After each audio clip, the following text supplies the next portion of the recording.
अब एक सवाल मेरा आपसे ये कि बहुत सारे लोग ये भी कहते हैं कि इस्लाम जिसका उदय अरब से, इस्लाम का जहां से उसका उदय हुआ, हाँ, अरब की वो धरती, हाँ, अरब के देश इस समय इजराइल की तरफ या अमेरिका की तरफ खड़े हुए दिखाई दे रहे हैं और यहां असदुद्दीन ओवैसी फिलिस्तीन के संदर्भ में आवाजें बुलंद करते हैं। इसको आप कैसे देखते हैं?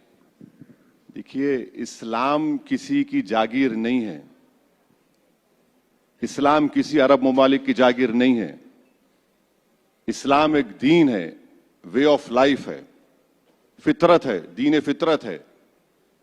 और सच्चाई यह है कि फलस्तीन के लिए मुसलमान इसलिए तड़पता है क्योंकि वो मुसलमानों के लिए तीसरी सबसे अहम इबादतगाह है, मस्जिद अक्सा, बैतुल मुक़द्दस। और हमारा मानना यह है कि हम लोग जब दुनिया में दोबारा उठाए जाएंगे मरने के बाद, हमारा जो हिसाब किताब होगा, हम जब प्रॉफिट मोहम्मद सल्लल्लाहु अलैहि वसल्लम से ठहरेंगे वही जगह रहेगी। वो जगह इसलिए भी हमारे लिए मुक़द्दस है क्योंकि वहां पर हमारे प्रॉफिट ने वहां से सफर किया आसमानों को और अल्लाह सुब्हाना व तआला से वहां पर गए, मुलाकात की। इसलिए है। अब वो नहीं कर रहे हैं, ये नहीं कर रहे हैं। अच्छा, एक बात सुनिए, अजरबैजान को हमने गाली दी थी ऑपरेशन सिंदूर में, राइटफुली गाली दी थी। अब हम अजरबैजान से कह रहे हैं भाई साहब थोड़ा ले लीजिए और ला लीजिए हमारे पास। ये आपकी नीति है, बताइए इस पे क्या बोलेंगे आप? कल प्रधानमंत्री यहां पर थे जब हमारे सत्रों का उद्घाटन हो रहा था और उन्होंने ये कहा कि हम किसके साथ हैं, अगर दुनिया ये जानना चाहती है तो हम ये बता दें कि हम भारत के साथ हैं। भारत का हित जिसमें होगा हम वो करेंगे। नहीं है तो अभी आप जब बाकी देशों की बात कर रहे हैं, आप नहीं, देश के भारत का हित जिसमें समझ में आ रहा है वो कदम उठाए जा रहे हैं। देखिए, भारत का अगर साथ देखते आप तो आपका क्रूड ऑयल कहां 60% कहां से आ रहा है, 90% गैस कहां से आ रही है? हम लोग यहां बैठकर आराम से बातें कर रही हैं। जो ठेला, जो एक बंडी पर जो आदमी अपना काम कारोबार करता है, जो फैक्ट्री में उसको एलएनजी की जरूरत है, उसको नहीं मिल रही एलएनजी, उससे पूछिए जाकर आप। जो कमर्शियल सिलेंडर जिसको चाहिए उनको नहीं मिल रहा है। कितना अभी खारिफ सीजन शुरू होने वाला है, कितना एमटी यूरिया की जरूरत है? 7 खाली, 19 की जरूरत है, हम वो भी नहीं दे पाएंगे। एमआरआई मशीन के लिए हीलियम की जरूरत है, वो भी नहीं दे पाएंगे। ये देश के हित में हो रहा है। आपने तो प्रीमियम पेट्रोल को बढ़ा दिया। जब ये चुनाव खत्म हो जाएंगे, देश को तैयार रहना पड़ेगा, पेट्रोल डीजल की कीमत बढ़ेगी, क्योंकि अब ये चुनाव है, चुनाव जीतना है। तो जैसा चुनाव होगा पेट्रोल डीजल की कीमतें बढ़ जाएंगी। मैं इसलिए भी आपसे ये जानना चाहता हूं, आपने एक बात कही कि देखिए मुस्लिम देशों से ही तेल आ रहा है, उस तेल से परहेज नहीं। नहीं, एक बात सुनिए, मैंने क्या कहा था कि मुंबई में एक पिक्चर को देखने के बाद आरएसएस के आइडियोलॉजी से मुतासिर ऑर्गेनाइजेशन ने थिएटर के अंदर लोगों से कसम दिलाई कि हम मुसलमानों का समाजी बायकॉट करेंगे।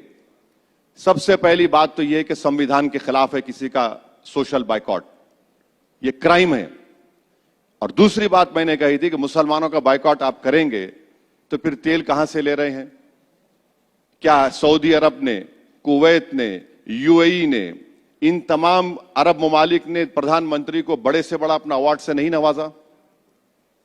क्या 1 करोड़ लोग भारत के इन अरब ममालिक में काम नहीं कर रहे हैं? $50 बिलियन का फॉरेन एक्सचेंज आता है भारत को, सब सेकंड हाईएस्ट। आप ये भी नहीं देख रहे हैं। आप ओवैसी से नफरत करो, मगर उन लोगों को क्या पैगाम दे रहे हैं आप बताओ? यह बोल रहा हूं, संविधान के खिलाफ है पहले तो सोशल बायकॉट करना। उन पे अब तक केस नहीं बुक हुआ, उनके ऊपर किसी पर भी एक केस, लीगल केस बुक नहीं हुआ, जो ओपनली कह रहे हैं कि मुसलमानों का बायकॉट करो। कहां जाएगा फिर? आप तो रूल ऑफ लॉ की धज्जियां उड़ा रहे हैं। रेडिकलाइज कौन हो रहा है? किसको संविधान पे भरोसा है बताइए आप? आपने इस दौरान क्या यह भी देखा कि शिया और सुन्नी डिवाइड भी बहुत उभर कर सामने आ गया इस जंग के दौरान? नहीं, आपके दिल के अरमा आंसुओं में बह जाएंगे। क्या अरमा लग रहे हैं आपको? आपके अरमा आंसुओं में बह जाएंगे। कोई शिया सुन्नी इख्तलाफ था ना होगा, ना कभी इस पे होगा। सच्चाई की जहां बात आएगी सब एक होकर बोलेंगे। आप लोग कोशिश कर रहे हैं कि शिया सुन्नी का कुछ हो जाए, नहीं होगा, कुछ नहीं होगा। तो अरब कंट्रीज के बीच में और ईरान के बीच में जो हो रहा है वो शिया सुन्नी डिवाइड की वजह से नहीं। वो मेरे अब्बा नहीं है, वो आपके कोई रिश्तेदारी है तो उनसे पूछ लीजिए। नहीं, लेकिन आप तो रिश्तेदारी जोड़ लेते हैं जब तेल वहां से आने की बात करते हैं कि वो मुस्लिम कंट्री अरे से तेल भाई, आ रहा है। देखिए ना इजराइल हम पे एहसान कर रहा है ना कोई कर रहा है, हम पैसे देकर ले रहे हैं, आपका हमारा पैसा जाकर हम तेल खरीद रहे हैं, तो वो कर रहे हैं तो मैं तो उनका नुमाइंदा नहीं हूं, आप उनसे पूछ लीजिए बुलाकर। दिल के अरमा वैसे असम में भी मुसलमानों के बहुत हैं और बदरुद्दीन अजमल के भी अरमान हैं कि असदुद्दीन ओवैसी आए, हाथ मिलाएं और साथ में चुनाव लड़ें। जा रहे हैं आप असम? आपने कहा हेमंता बिस्व शर्मा का वो वीडियो आपने जिक्र किया जिसमें गोली मारते हुए दिख रहे थे। नहीं, हेमंत बिस्व शर्मा ने तो गोली मारने का वीडियो बनाया, और किसको गोली लग रही है भाई? मुसलमान को। हेमंत बिस्व शर्मा मुख्यमंत्री हैं, संविधान पर ओत लिया और कह रहे हैं कि मियां मुसलमान को 2 रुपये कम दो। अरे अगर उसको 2 रुपये चाहिए हेमंत बिस्व शर्मा तो मैं दे देता हूं 2 रुपये उसको। आप लोगों को क्यों बोल रहे हैं 2 रुपये कम दो? आप तो मुख्यमंत्री है ना। आप कह रहे हैं कि मैं ऐसा माहौल पैदा कर दूंगा कि पूरे मियां निकल के भाग जाएंगे। वो तो कहते हैं मैं घुसपैठियों की बात करता हूं। घुसपैठी मियां मतलब घुसपैठी है। घुसपैठी का रिकॉर्ड क्या है? सुप्रीम कोर्ट मॉनिटर्ड एनआरसी हुआ, 20 लाख लोगों के नाम उस एनआरसी में नहीं आए। कितने मुसलमानों के नाम है? 2 लाख, 2.5 लाख समझिए, 17.5 लाख तो नॉन मुस्लिम है। सुप्रीम कोर्ट मॉनिटर्ड एनआरसी में आसाम में, बताइए कौन घुसपैठी है फिर?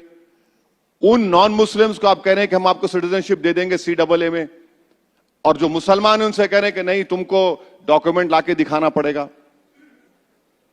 आप तो अच्छा, BSF आपके पास, होम मिनिस्टर आपका, मुख्यमंत्री आप हैं, घुसपैठी कहां से आ रहा है भाई?